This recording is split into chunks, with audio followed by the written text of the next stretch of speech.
que he tratado yo de resumir como los principales que hay, porque les estoy hablando a todos ustedes como soldados. Les quiero hablar a ustedes, como decimos en México, de frente, poniendo los puntos sobre las íes, al pan pan y al vino vino. No vamos a andar con rodeos de ninguna especie, vamos a hablar claro. Y quiero hablarles a ustedes para decirles que nos encontramos en la época más peligrosa de la historia del cristianismo. En la tarde voy a hablar sobre la historia de la iglesia, pero vamos a poder comparar que los primeros 3 siglos que fueron perseguidos no se comparan ahora con la gran confusión que existe doctrinal, teológica, filosófica, religiosa, política, y el mundo está como una olla express a punto de explotar. Y ahora más que nunca, todos nosotros tenemos el grandísimo privilegio y la bendición del Espíritu Santo de abrir este libro y tener dirección. La sabiduría es aplicada a los que aplican el conocimiento, porque tú puedes tener mucha data, mucha información y no tener la sabiduría para aplicar lo que tú sabes. Entonces tú puedes tener un gran intelecto y conocer mucho de teología de la Biblia, pero si tú no aplicas lo que tú conoces, no puedes ser un hombre sabio, ni una mujer sabia. Así que tenemos que regresar a los fundamentos de la palabra de Dios, que es el propósito por el cual hemos tratado de hacer este seminario. Abran sus Biblias en el libro de Malaquías capítulo 2. Quiero usar un versículo como la base teológica de lo que vamos a desarrollar. Y dice este último libro del Antiguo Testamento, Malaquías 2, versículo 7: porque los labios del sacerdote han de guardar la sabiduría, y de su boca el pueblo buscará, ¿qué cosa? O sea, si el pueblo se desvía, ¿la culpa es del presidente o de los gobernantes? Si no hay conciencia de los principios éticos y morales que el ser humano tiene en un gobierno, ¿será culpable el gobierno? Dios nos da la responsabilidad a nosotros, porque nosotros somos la única luz del mundo. Ustedes son la luz. Entonces, si nosotros salimos de la iglesia sin alumbrar, sin crear esta conciencia e influir en tu fuente de trabajo, en tu bufete de abogados, desde el púlpito, etcétera, etcétera, pues estamos perdiendo completamente el sabor, porque el pueblo va a buscar de nosotros la ley. Los profetas en el Antiguo Testamento eran la conciencia de los gobernantes, y eran los que despertaban a los gobernantes la conciencia de lo que a Dios le desagradaba. Y dice la Biblia: porque nosotros somos mensajeros de Jehová de los ejércitos. Somos los mensajeros de Dios. No cabe duda que esto es una de las épocas más críticas y peligrosas del cristianismo en la que nos encontramos actualmente. La Biblia profetizó esto por todos lados. Comenzamos advirtiendo que no va a haber el famoso avivamiento que se ha predicado durante los últimos años, que viene al mundo. Argentina para Cristo, México para Cristo. Ni en la Biblia del Mormón encuentran eso. Costa Rica para Cristo. No hay absolutamente ninguna escritura hasta terminar la Biblia, cuando regresemos al milenio, que las naciones servirán a Jesús. Va a haber pequeños grupos y remanentes en todas las naciones. En todas las iglesias hay remanentes muy pequeños de verdaderos discípulos de Cristo, que siguen a Jesús. Pero eso de hablar de que un avivamiento y que esta nación para Cristo, vuelvo a repetir, no sé de dónde lo sacaron, pero no está en la Biblia. La Biblia habla claramente: cuando Jesús venga, ¿encontrará fe en la tierra? Porque Mateo 24:12, por enfriarse el amor, se va a enfriar completamente la situación de la armonía en el cristianismo. 1 Timoteo 4:1, el Espíritu dice que en los últimos tiempos apostatarán de la fe, escuchando a espíritus engañadores. Segunda de Timoteo capítulo 4, si alguien no se conforma a la doctrina sana de Jesucristo, está envanecido, nada sabe. Segunda de Pedro capítulo 2, versículo 1 al 3, porque vendrán falsos maestros, falsos apóstoles, que harán mercadería y comenzarán a cobrar por predicar el evangelio. Esa es la época en la que estamos viviendo. Y el cristianismo está completamente absorto, ¿verdad?, en otros movimientos, en otras filosofías, porque no han podido entender claramente las señales de los últimos tiempos. Vamos a comenzar en el liderazgo espiritual, en esta conferencia. ¿Cuál creen ustedes que es la principal prioridad de un líder espiritual? Y no solamente de un líder, porque cuando hablamos de líderes, si tú eres padre de familia, no estamos hablando solamente a pastores. Si tú eres papá, tú eres un líder espiritual. Si cualquier varón en cualquier aspecto que se encuentre en cualquier disciplina académica que tú hayas desarrollado, tú eres un líder espiritual. Porque a nosotros Dios nos encargó esta responsabilidad. Entonces, la principal responsabilidad y la principal prioridad la establece Mateo 6:33. Busquen en segundo lugar. Eso dice, en tercer lugar. ¿Qué es primero? ¿Qué hay antes del primero? Nada. Entonces, cuando Jesús dice, busquen, número uno en tu vida, búscame. Búscame a mí con todo tu corazón. Esta es la principal prioridad y lo pueden apuntar, la comunión con Dios. Vamos a abordar este tema y a desarrollarlo para entender que fuimos llamados en primer lugar no a predicar, no a evangelizar, no a mandar misioneros, no a dejar a no emborracharnos, ni tampoco tener relaciones sexuales ilícitas. El principal llamado de donde surge todo el poder que podamos tener para enfrentar al mundo que nos rodea es si ponemos en primer lugar nuestra comunión con Dios. Vamos a ver algunos ejemplos desde el Antiguo Testamento, pasando después al Nuevo Testamento, para que vean que por toda la Biblia corre este principio espiritual. Josué 1, del 8 al 9. Josué acaba de recibir la estafeta de Moisés. Moisés, el más grande líder conocido en el Antiguo Testamento, además fue profeta desde luego Moisés, pero la calidad que tuvo Moisés en el liderazgo, ¿saben ustedes a qué se atribuye? La calidad que Moisés tuvo en el liderazgo se atribuye a su carácter. 40 años en Egipto aprendiendo filosofía, todas las milicias y las letras de los egipcios y las letras de todo que lo podía aprender, armamento y libros y literatura. 40 años salió con la cabeza hinchada de conocimiento intelectual Moisés.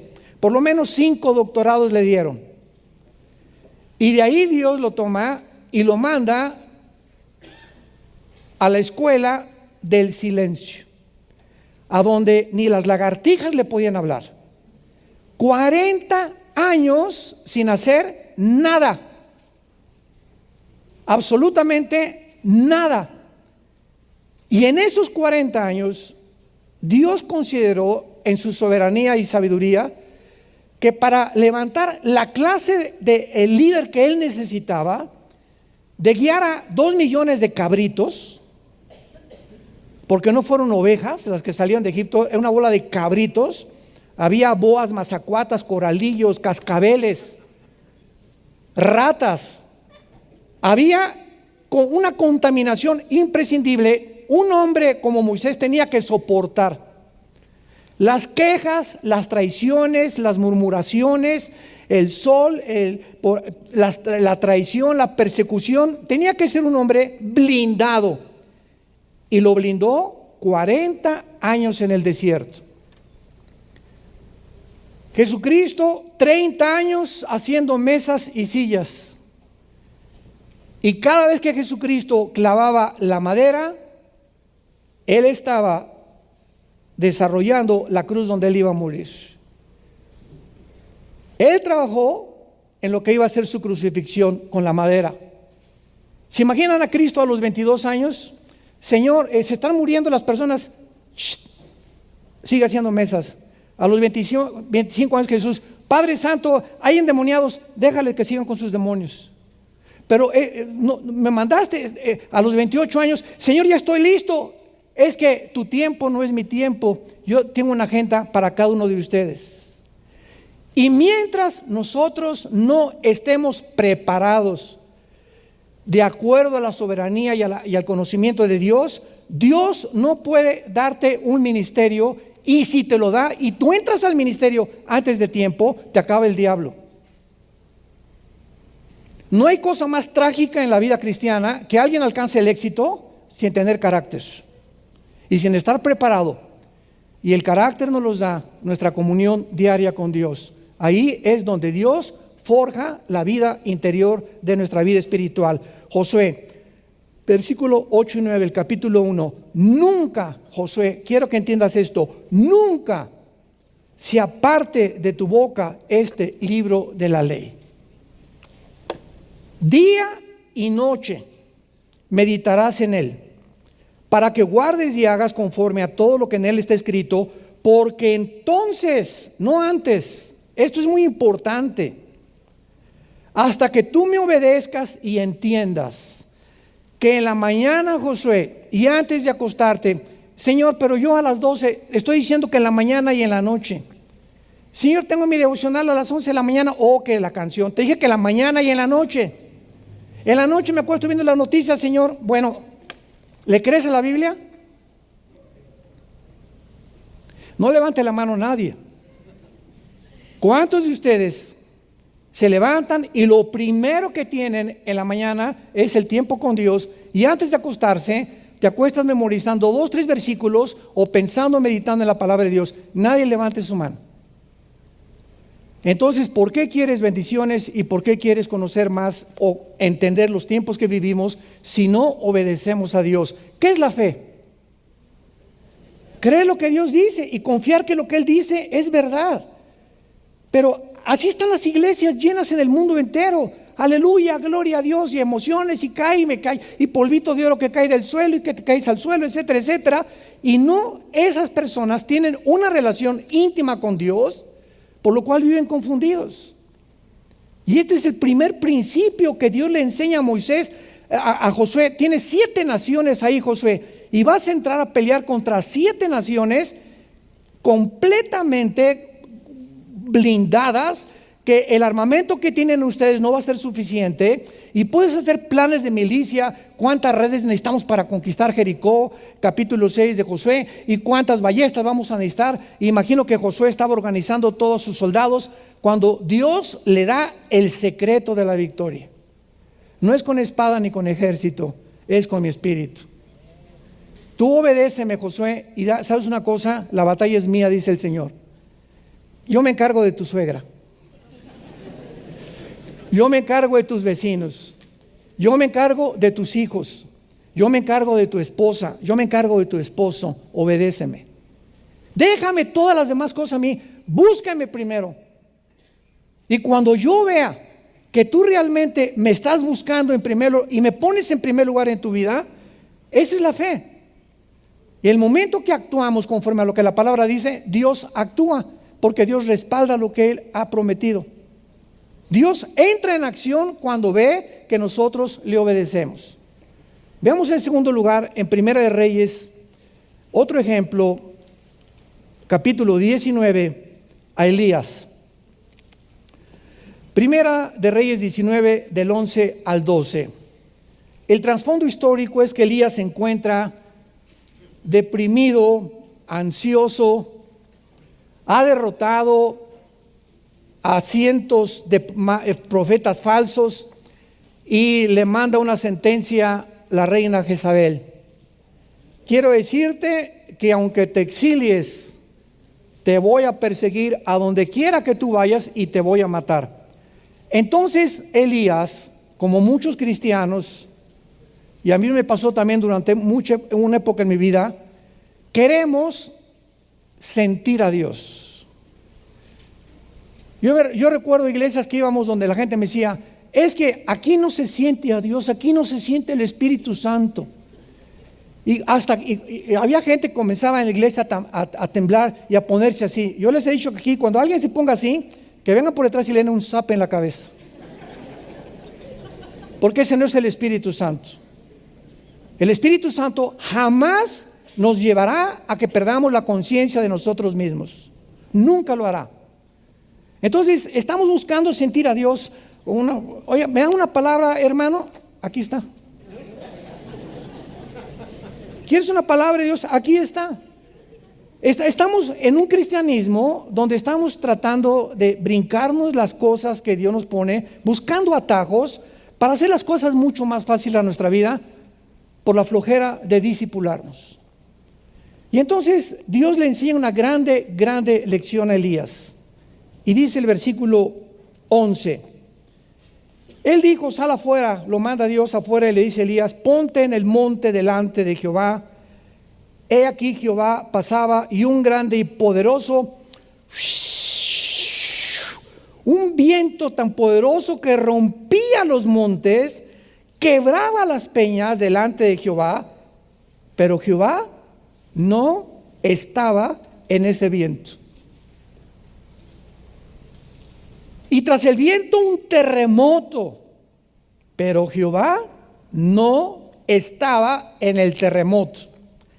Y después del terremoto un fuego, pero Jehová no estaba en el fuego. Y tras el fuego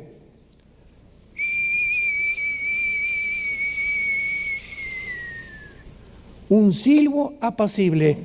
Ahí, en el silencio de la cámara de oración, encuentras a Dios.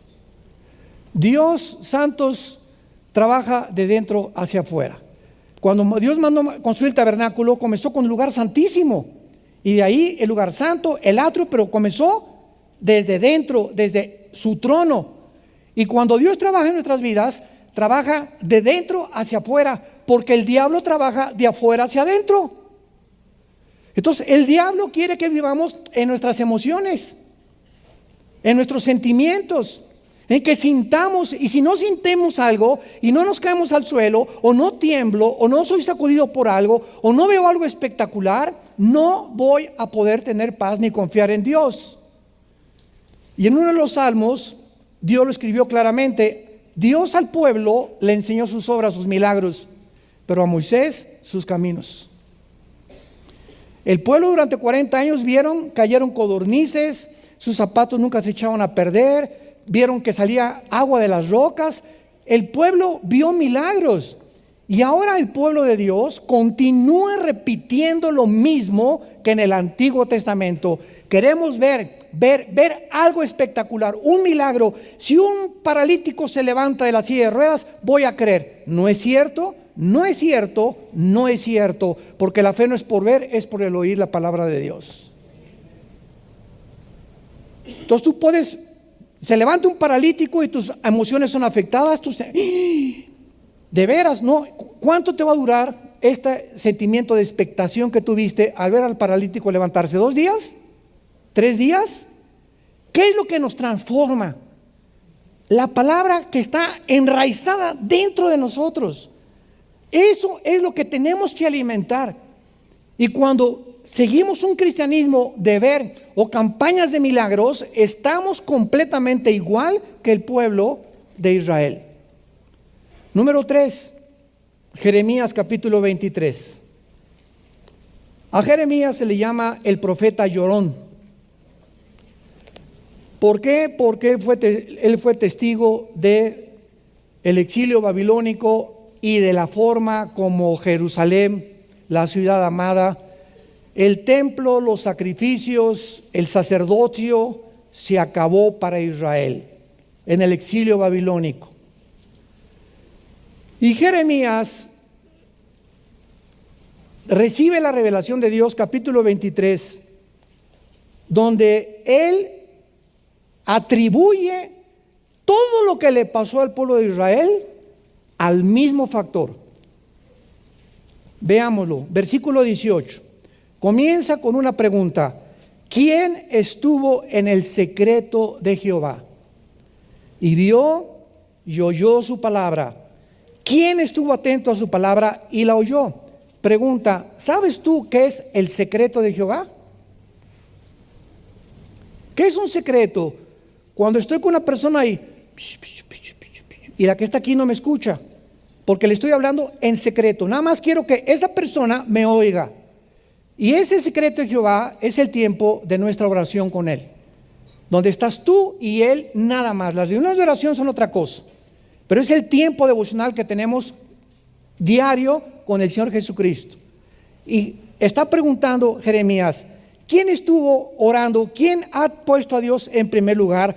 ¿Quién tiene comunión con Dios? Porque ahí vas a ver y ahí vas a oír su palabra. Ahí vamos a ver, no físicamente. Dios nos va a abrir en nuestro tiempo que pasemos con Él. Vamos a tener imágenes en nuestra mente de cosas espirituales que Él nos va a revelar, porque cosas que no han subido al corazón ni han oído son las que Dios tiene escondidas para los que viven de rodillas. Ahí vamos a ver a Dios y ahí vamos a oír y ahí vamos a discernir entre el bien y entre el mal. Ahora vean lo que dice en el versículo 21 del mismo capítulo: no envié yo a aquellos profetas, pero ellos corrían. Yo no les hablé, pero ellos profetizaban. Porque si ellos hubieran estado en mi secreto, habrían hecho oír mis palabras a mi pueblo y lo habrían hecho volver de su camino y de la maldad de sus obras. ¿Cómo puedes tú guiar a una iglesia, hermano pastor o hermano líder? ¿Cómo puedes guiar a tu familia si antes no has estado con Dios? ¿Cómo puedes atreverte a creer que tienes la sabiduría de educar a un hijo o a una hija, o dar un consejo a tu iglesia, o una palabra fresca el domingo, cuando antes ni siquiera tuviste 4 o 5 horas diarias entre la semana, 1, 2, 3 horas de oración para poder darle el alimento fresco que el pueblo de Dios necesita? Si ellos hubieran estado, dice Jeremías, si estos falsos profetas hubieran entendido que lo que más importa es vivir de rodillas cerca de Dios, ellos hubieran tenido la sabiduría para guiar a mi pueblo. Pero esta es la razón del fracaso de la mayor parte del liderazgo espiritual. Número 4. Marcos capítulo 1, versículo 35. El Hijo de Dios. Dejemos el Antiguo Testamento y vamos al hombre perfecto, al Dios hombre, al que jamás pecó en su vida, al que le dio la prioridad a su Padre y nos la dejó como ejemplo para que entendiésemos que la fuente del poder de Dios, de Jesucristo, cuando los discípulos más tarde le abordaron preguntándole, nunca le dijeron: ¿cómo es que haces milagros? ¿O cómo es que tienes poder para los milagros? Cuando los discípulos quisieron saber realmente qué era lo que le daba ese poder a ese hombre que le llamaban maestro o el rabino, o lo seguían, le preguntaron: enséñanos a orar. ¿Y saben por qué le preguntaron eso? Porque Marcos fue testigo de lo que dice en el versículo 35, levantándose a las 12 del día. ¿Eso dice? Jesús levantándose de mañana, siendo aún muy oscuro. Estamos hablando 4, 5 máximo de la mañana, de la madrugada, cuando el sol todavía no sale. En ese tiempo Jesús salía, se apartaba de los discípulos y se iba a un lugar desierto y allí oraba. Jesús iba a enfrentar todos los días endemoniados, problemas, persecuciones, ataques. ¿Qué era la fuerza cuando se levantaba Jesús cada mañana? Que al salir de su casa podía enfrentar los ataques que vinieran por todos lados. Jesús salía blindado, salía cubierto, salía con un poder interno porque había estado con el Creador, sustentador, legislador, el Rey del universo. donde no hay nadie más alto que Dios. Y el enemigo puede venir como un río, pero Dios levantará bandera contra él. Y cuando nosotros nos damos cuenta que él tenía la necesidad de levantarse de madrugada para estar con su padre, pregúntatelo por qué. Porque Dios ha determinado en su soberanía que sea a través del tiempo que pasamos con él la fuente de nuestro poder, de nuestra sabiduría, de nuestro conocimiento, de nuestro discernimiento espiritual. Decían que Lutero oraba 4 o 5 horas diarias. George Mueller, un gran hombre en Inglaterra, sostuvo a 2,000 huérfanos. George Mueller, con la pura oración, nunca le pidió $1 a nadie. 2,000 huérfanos detrás, no los 5 hijos que tienes tú, o los 8 que tú tienes. 2,000 huérfanos sostuvo. Compra el libro de George Mueller. ¿Cómo me bendijo a mí leer la vida de este hombre? Hudson Taylor, que se fue a la China como misionero. David Brainerd, que a los 30 años se muere de tuberculosis. Todas las biografías de todos los grandes misioneros y hombres de Dios que tú puedas conocer, te das cuenta que el secreto de su poder espiritual no estaba en una doble unción o una nueva unción Virgen del Socorro. ¿De dónde sacaron eso? Pero eso lo vamos a hablar más tarde. Vemos en quinto lugar, vamos al libro de los Hechos, capítulo 6. ¿Cuál creen, hermanos pastores y hermanos líderes, que fue el principal problema, el primer problema que enfrentó la iglesia cristiana? El primer problema que enfrentaron los apóstoles cuando la iglesia se formó mediante el bautismo del Espíritu Santo en el cuerpo de Cristo. El primer problema que enfrentaron los apóstoles fue un problema de prioridades. En aquellos días, Hechos capítulo 6, como creciera el número de los discípulos, hubo murmuración de los griegos contra los hebreos, de que las viudas de aquellos eran desatendidas en la distribución diaria. Entonces los 12 convocaron a la multitud de los discípulos y dijeron: no es justo, o sea, que nosotros los apóstoles dejemos, ¿qué cosa? La palabra de Dios para servir a las mesas. Busquen, hermanos, entre ustedes a 7 varones de buen testimonio, llenos del Espíritu Santo y de sabiduría, a quienes encarguemos este trabajo. Y nosotros, que quede claro, persistiremos en la oración y en la predicación de la palabra. Tenían que poner los puntos sobre las íes. El pastor no es el que recoge la ofrenda, el que administra, el que hace por aquí, por allá. El pastor es llamado, somos llamados a vivir de rodillas. Somos llamados a vivir de rodillas, hermanos, santos de Dios, y a vivir en la palabra. Si eso no es tu prioridad en tu vida, no esperes algún otro milagro. Vas a ser desviado con doctrinas extrañas, porque es la forma como Dios trabaja. Veamos nosotros, en último lugar, en Apocalipsis capítulo 2. En último lugar, así se cierra la Biblia, con el mensaje a la iglesia de Éfeso. ¿Cuál fue el problema de esta iglesia? Esto es asombroso. Yo estuve mucho tiempo tratando de meditar cuál es el problema de esta iglesia, que escribe al ángel de la iglesia en Éfeso, el que tiene las 7 estrellas a su diestra, el que anda en medio de los 7 candeleros de oro, dice esto: yo conozco tus obras, tu arduo trabajo y paciencia, no puedes soportar a los malos, has probado a los que se dicen ser apóstoles. Ya desde el primer siglo había personas que ya se decían apóstoles, no nos asustemos, y no lo son, y los has hallado mentirosos, y has sufrido, y has tenido paciencia, y has trabajado arduamente por amor de mi nombre, y no has desmayado. Y de repente la iglesia de Éfeso y todos los líderes, ¿qué hicieron? Hasta que se nos reconoce Gracias, Señor. Yo sabía que tú has visto todo. He andado repartiendo folletos y anda estas cosas. Y mira, soy celoso de la doctrina, etcétera, etcétera. Lo increíble de esto es que a pesar de que todas estas cosas eran buenas, no dice porque fueron borrachos, parranderos, ni jugadores, ni adúlteros, hicieron puras cosas buenas. Cristo les dice: estoy contra ustedes.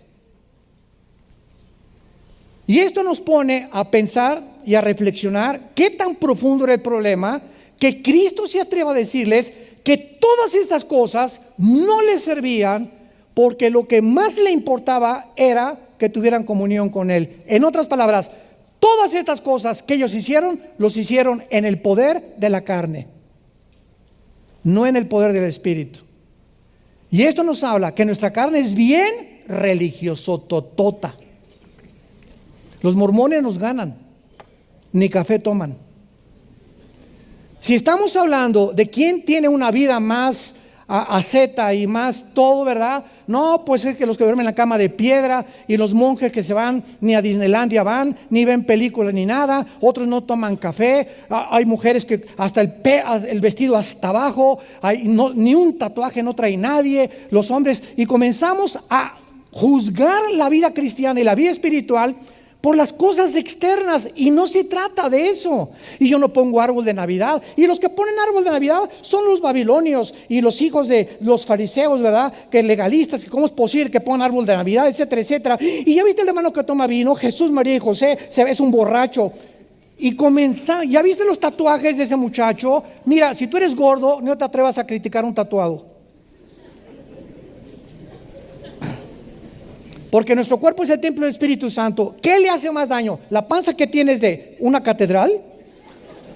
¿O que alguien se pinte cosas en el cuerpo? No te atrevas a poner un dedo a un muchacho que esté tatuado cuando tú tienes una panza de Santa Claus. El reino de Dios, no lo hemos podido comprender, no consiste en todas estas cosas. El activismo, hay pastores activos por aquí, por allá, y recorremos esto y el otro, cielo, mar y tierra, y creemos que estamos agradando a Dios. Ahora, si eso lo hacemos cuando nuestra prioridad brota lo que estamos haciendo de nuestra comunión diaria con Dios, estamos en el Espíritu. Pero cuando tú te consagras a la obra de Dios y quieres involucrarte en la obra de Dios y hacer muchas cosas, cuando no has entendido que tenemos que partir de nuestra comunión diaria con Dios, todo lo que hagas es basura y como un trapo inmundo delante de Dios. Han dejado su primer amor. Todo lo que ustedes hacen es muy bueno. Probar apóstoles, todo, pero todo ha sido, hay personas que tienen paciencia sin tener al Espíritu Santo. Hay personas que están contentas sin tener al Espíritu Santo. Hay personas que son activísimas en el coro, en la alabanza, pastores, sin tener el poder del Espíritu Santo. La carne es consagrada, religiosa, porque no hemos entendido a qué hemos sido llamados, a tener comunión con Dios. Esta es la vida eterna, que te conozcan, Juan 17:3, a ti y a Jesucristo, a quien has enviado. Esta es la vida eterna. ¿Qué es la vida eterna? Conocer a Dios. ¿Cómo lo voy a conocer a Dios si no tengo contacto con Él? ¿Cómo puedo conocer a mi esposa y le puedo traer a mi esposa un abrigo de pieles? Mira lo que te compré, puros minks, tu Mercedes-Benz, mi amor. Y a los 6 meses llega mi esposa: oye, Armando, gracias, todo lo que has hecho es muy bueno. Me has dado un buen vestido, un buen traje, tengo un buen carro en el garage. Pero ¿sabes una cosa? Tenemos tú y yo más de 4 o 5 meses que no nos hablamos, que no tenemos contacto tú y yo. En la noche roncas como Thornton en reversa.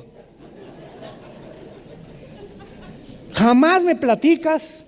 No tenemos en el café, vamos con mi iPhone y ella con su iPhone, y te podemos estar 40 minutos en un café sin dirigirnos la palabra con el periódico aquí. Cuando en un matrimonio se rompe la comunión, es un matrimonio que, aunque no están divorciados físicamente, ya se divorciaron emocionalmente desde hace mucho tiempo. Porque el matrimonio es comunión del hombre con la mujer. Y cuando dejamos de tener contacto diario con nuestra esposa y no le dedicamos un día o 2 días a irnos a cenar o vacaciones por lo menos 3 veces al año mínimo, Arrepiéntete, le dice Dios a Éfeso, y regresa a entender a ser tu primer amor. Muy bien, ahora muy bien, para terminar este primer punto, considerando la importancia que Dios le da a nuestra vida de comunión con Dios diaria. Hermano, me voy a las 8 a trabajar, levántate a las 6.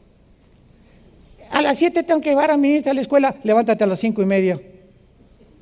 ¿De qué le estoy hablando? Para seguir a Dios necesitamos disciplina.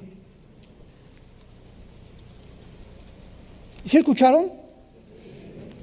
Hace un tiempo oí a un gran escritor, John Maxwell, que es un gran maestro de líderes, y dijo él lo siguiente: toda persona en este mundo, arquitecto, cantante de ópera, carpintero, abogado, artista, político, no me importa la profesión que hayas abarcado, ninguna persona alcanzará el éxito si no tiene estos dos ingredientes en su vida: disciplina y organización. Y la vida cristiana es una vida que requiere de la más estricta disciplina en nuestra vida, de nuestro cuerpo, de nuestros hábitos. No estás acostumbrado a levantarte, pues te vas a acostumbrar y te va a costar trabajo una o dos semanas, pero si no lo haces, no vas a poder desarrollar el carácter que Dios quiere, ni tampoco Dios te podrá usar como Él quiere ayudarte, porque no tienes esa disciplina. Y es como en la guerra. Todos los soldados en Estados Unidos, antes de mandarlos al frente de batalla, los mandan a lo que se llama el campamento de Boot Camp. 2 años en Israel, 2 años a los 18 años en Israel al servicio militar, las mujeres a los 20, 21. 2 años, ahí van a aprender a ser hombrecitos, macho camacho. Y a levantarse a las 4 o 5 de la mañana y párense de agua fría y todo, para que comiencen a desarrollar un carácter en contra de la oposición y en contra de un mundo que nos rodea y que nos quiere destruir. Los periódicos, la televisión, la política que estamos escuchando por todos lados, es un mundo que está bajo una tensión y bajo una ansiedad. Se acaba de calificar a Estados Unidos el país más ansioso del mundo, el más desarrollado tecnológicamente, potencia militar todavía, económica y militarmente en el mundo. Es el país donde se recitan más de 600 millones de pastillas Valium, Prozac, etcétera, etcétera, porque la gente vive fuera de Dios.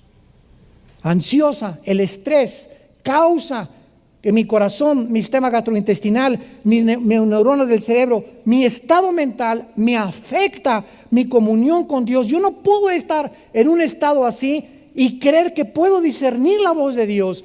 Jesús hace 2000 años nos dio la medicina. ¿Cuál fue la medicina que hace 2000 años el hombre de Galilea nos dio? Mi paz les dejo. Cuando dice Jesús, mi paz les dejo, está hablando de que al recibir a Cristo ya tenemos esa paz, pero después dice, y mi paz les doy. Esta segunda parte nos habla de que la debemos nosotros mantener. Si yo no mantengo que mi vida interior esté tranquila, yo no puedo venir a la Biblia como pulga o como chinche. Ay, Señor, mi hija, Señor, pastor, ayúdeme, ya no aguanto. Yo no puedo estar en este estado y creer que Dios me va a ayudar, porque este estado implica incredulidad, que es mentira que creo que Él es mi buen pastor y que el que habita al abrigo del Altísimo morará bajo la sombra del Omnipotente. Cuando yo no tengo un estado de paz, donde mi vida está tranquila, donde todo está tranquilo, donde yo sé que Dios está al control de todas las cosas y que yo no puedo controlar a mis hijos, yo no puedo controlar a mi esposa, yo no puedo controlar a mis ovejas, no tenemos el control de nada. Suelta el control. ¿Por qué quieres controlar todo en tu vida? De ahí viene el estrés. Cuando te das cuenta que eres incapaz de controlar a tu hijo, y eso, ¿qué voy a hacer? Y por acá, suéltalo, suelta todo, echando toda nuestra ansiedad sobre de Él. Él tiene cuidado de nosotros. Por nada estén afanados. Filipenses 4, 6 y 7. ¿Qué es por nada? Aunque en el original griego dice lo siguiente, está en presente continuo pasivo. No mantengas en tu vida un estado de ansiedad constante. no mantengas en tu vida un estado de ansiedad constante. Porque en ese momento te estás desconectando, te estás desenchufando de Dios.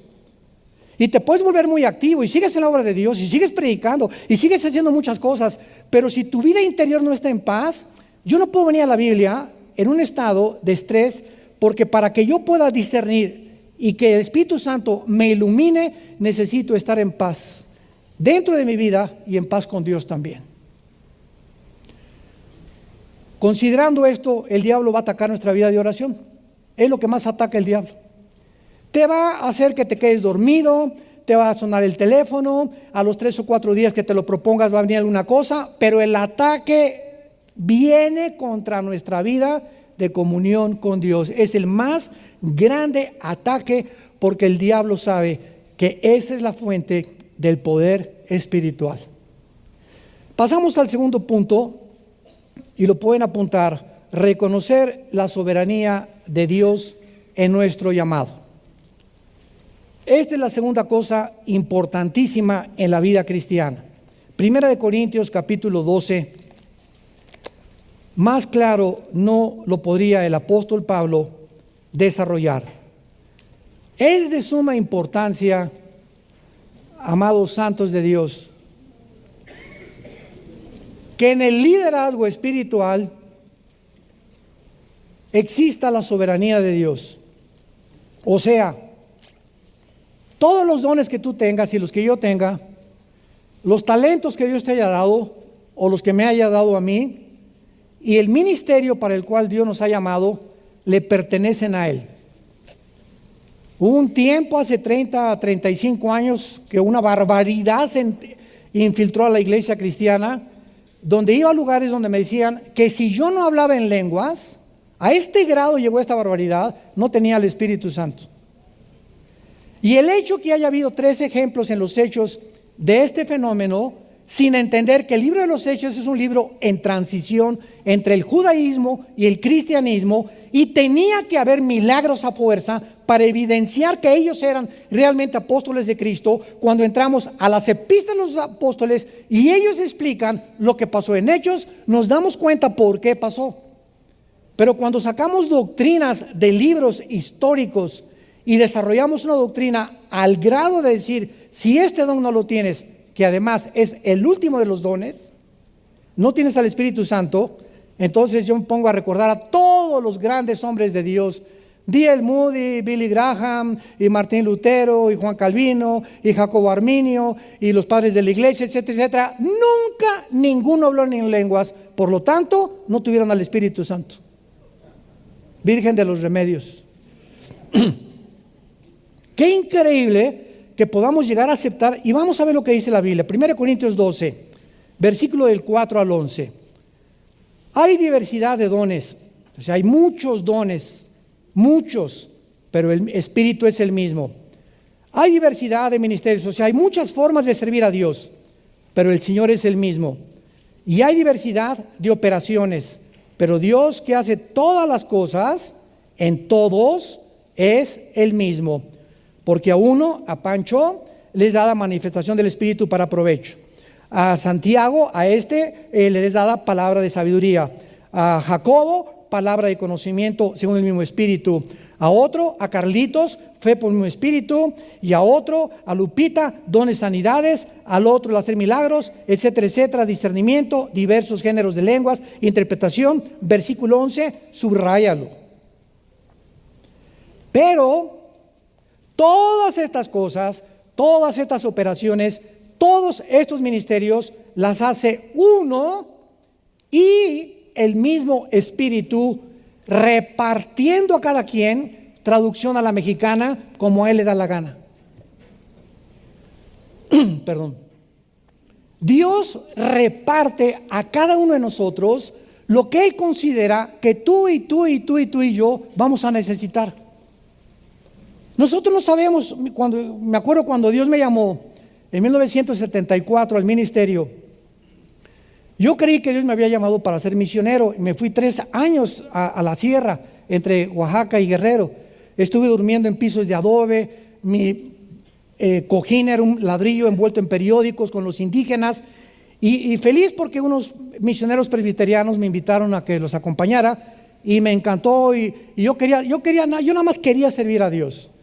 Me dio malaria, me dio dengue, no se imaginan todas las enfermedades que me dieron, y acabé en un pueblito de leprosos que se llamaba Coajiniculapa, ahí cerca de Chilpancingo, en Guerrero. Y cuando vi que eran leprosos, un día le pregunté al misionero: oye, ¿por qué están todos amarrados así, vienen al estudio tapados? A mí no me llamó la atención, creí que tenían frío, porque hacía mucho frío. Estamos en la mera punta de la sierra. Me dice: tienen lepra. Y recuerdo que entré a la 1 de la mañana a mi cabañita donde yo estaba, me hinqué, y le dije: Dios, si aquí ese llamado que me tienes para morir de lepra, llévame cuando quieras. Sin embargo, no fue ese llamado, ¿verdad? Después regresamos a Acapulco, comencé a tomar estudios bíblicos, a dar estudios bíblicos, a prepararme a través de libros, porque soy adicto a la lectura desde muy niño. Gracias a Dios mi mamá nos inculcó la lectura desde muy niños, y de ahí pues ya formamos una iglesia. Después el equipo de Luis Palau, en 1989 me llamaron a formar evangelista asociado de Luis Palau. Estuve 3 años con el equipo de Luis Palau en México, organizándole todas sus cruzadas. Y en 1983 fundamos Villanueva para México. En el 93, 94 Villanueva para el mundo. Y así vemos que Dios nos trae de ministerio en ministerio. Y yo nunca supe que iba a ser predicador, era tartamudo. No podía, me da una vergüenza hablar. Y de repente pues Dios me comenzó a usar, ¿verdad? Pero ¿por qué? Simplemente yo no busqué qué cosa quería tener. Yo le dije: Señor, aquí estoy, como le dijo a la Virgen María al Espíritu Santo: haz conmigo según tu voluntad. Ese es nuestro papel. Haz conmigo según tu voluntad, dame lo que tú quieras, Señor, los dones que tú consideres, el talento, dímelo. Yo no solamente quiero conocerte, esta es la vida eterna, estar cerca de ti, saber quién eres, conocer tu poder, y esto, todo lo demás es por añadidura. Es la fuente del poder espiritual. Dice en el versículo 18, el mismo capítulo: mas ahora Dios ha colocado los miembros, cada uno de ellos, en el cuerpo como Él quiso. Dios ha colocado a los pastores, a los predicadores, a los maestros, a los misioneros, como Él quiso. Él es soberano en nuestros dones y en nuestro llamamiento. Nuestra autoridad y poder espiritual, lo repito, nuestro llamamiento y nuestro poder espiritual no está limitado a una nueva unción que recibamos por el amor de Dios. ¿Cómo es posible que se atrevan en muchos lugares a decir la nueva unción? Espíritu Santo, ven, pues ¿qué no lo tienes ya? Espíritu Santo, y en este lugar, pues ahí está en medio de nosotros. Comenzamos a cantar cantos también que son antibíblicos. Espíritu Santo, ven, ahí voy, espérenme tantito.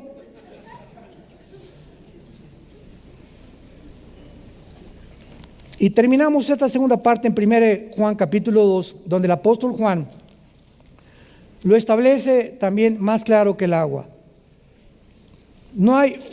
Cuando hablamos de una unción, estamos hablando de la presencia del Espíritu Santo, que tú y yo, cuando reconocimos nuestro estado pecaminoso delante de Dios y nos dimos cuenta que no había nada en nuestra vida que podía solucionar nuestro problema, Dios envió a su Espíritu, nos selló con su Espíritu, nos hizo nacer de nuevo, nos bautizó con su Espíritu en el momento de la conversión. Y esta presencia del Espíritu Santo dentro de nosotros se llama la unción. Cristiano, pequeño, ungido. ¿Quién es un cristiano? No es el que va a la iglesia evangélica, o a la católica, o a la mormona, o a la presbiteriana. Un cristiano es un ser humano que tiene la presencia del Espíritu Santo dentro de su vida. Porque la iglesia no nos hace cristianos. A la iglesia, denominación que tú vayas. Entonces, ese es un cristiano. Y esta unción, Efesios 1, 13 y 14, la tenemos hasta el tiempo de la resurrección. Cuando resucitemos, el Espíritu Santo ya nos deja. ¿Por qué? Porque seremos igual que Él, 1 Juan 3, 3. como Cristo. Ya no vamos a necesitar el Espíritu Santo, pero hasta que muramos, el Espíritu Santo nunca nos va a abandonar. No podemos perder la salvación, porque es salvación eterna, no es temporal ni prestada por algún tiempo. Mientras te portas bien, la tienes. Me porto mal, se ve el Espíritu Santo. Me arrepiento y a las 3 semanas me regreso otra vez. Peor que los católicos. Increíble a lo que hemos llegado.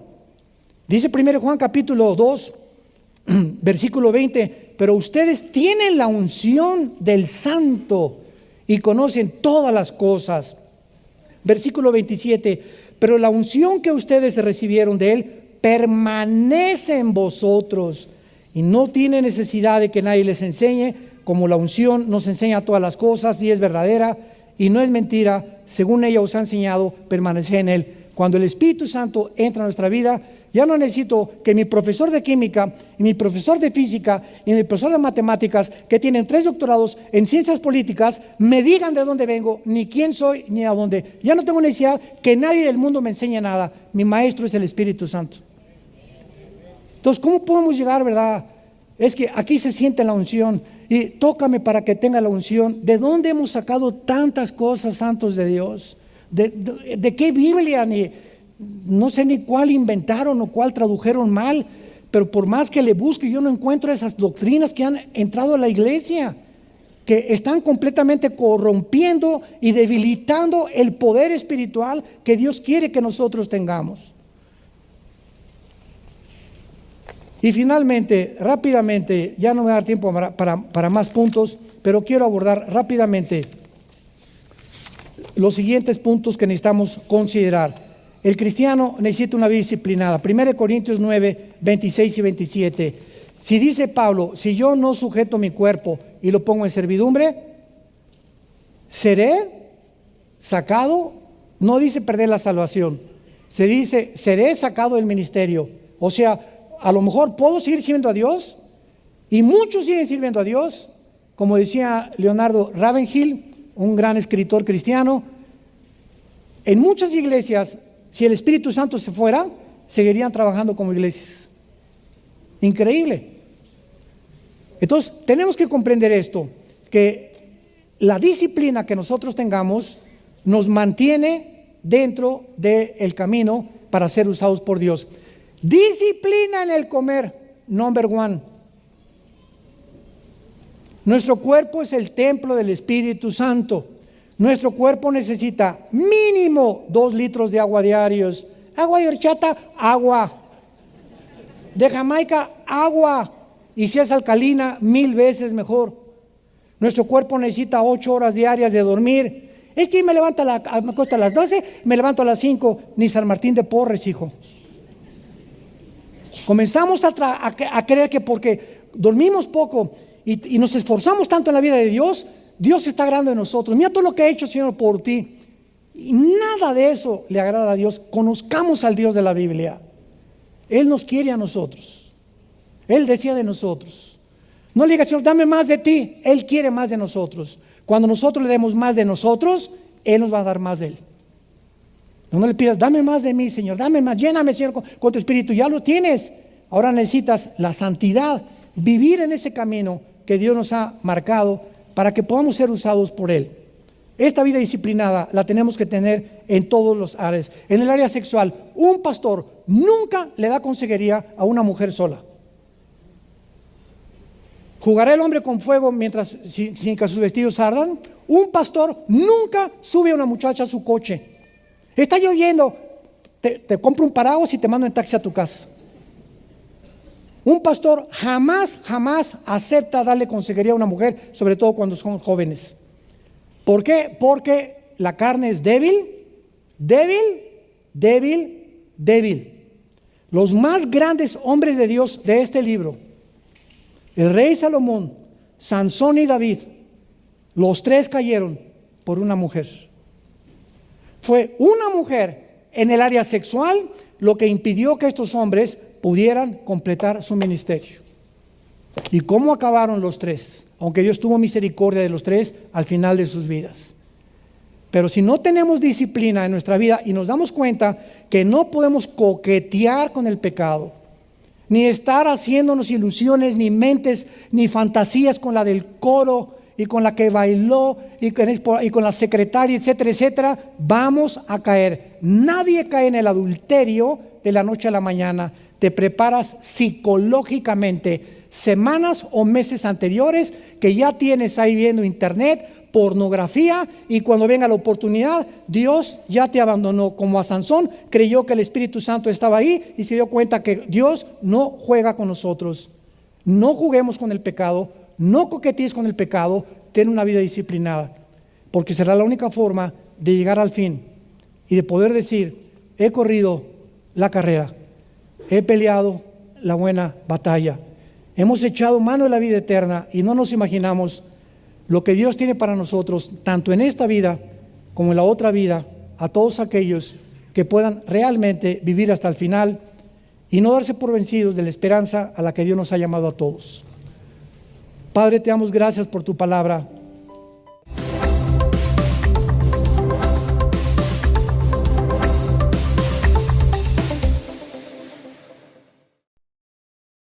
Vida Nueva para el Mundo se sostiene y propaga el mensaje de salvación de Jesucristo gracias a Dios y a tus donativos. Llevemos juntos el Evangelio de Jesucristo al mundo entero. Realizamos eventos, seminarios, congresos y diferentes programas para dar a conocer el mensaje de salvación y el poder de nuestro Señor, transformando y edificando vidas de mujeres, hombres, niños alrededor del mundo. ¿Qué pasa cuando decides hacer tu donativo? Aunque no puedas llevar la palabra personalmente a todo el mundo, de esta forma lo estás haciendo. Con tus donativos o aportaciones, estás sembrando y formando parte de lo que Dios está haciendo en su obra. Estás ayudando a traer luz a la oscuridad, paz al conflicto y esperanza a los que no tienen ninguna. Dona desde México.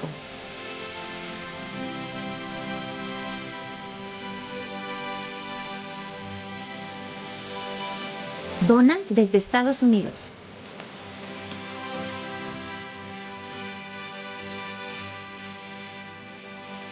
Para el resto de donaciones de otras partes del mundo, www.vidanuevaparelmundo.org.mx/dona. Estamos cumpliendo la gran comisión. Por tanto, vayan y hagan discípulos a todas las naciones, bautizándolos en el nombre del Padre, del Hijo y del Espíritu Santo, enseñándoles que guarden todas las cosas que les he mandado. Y he aquí que yo estoy con ustedes todos los días hasta el fin del mundo.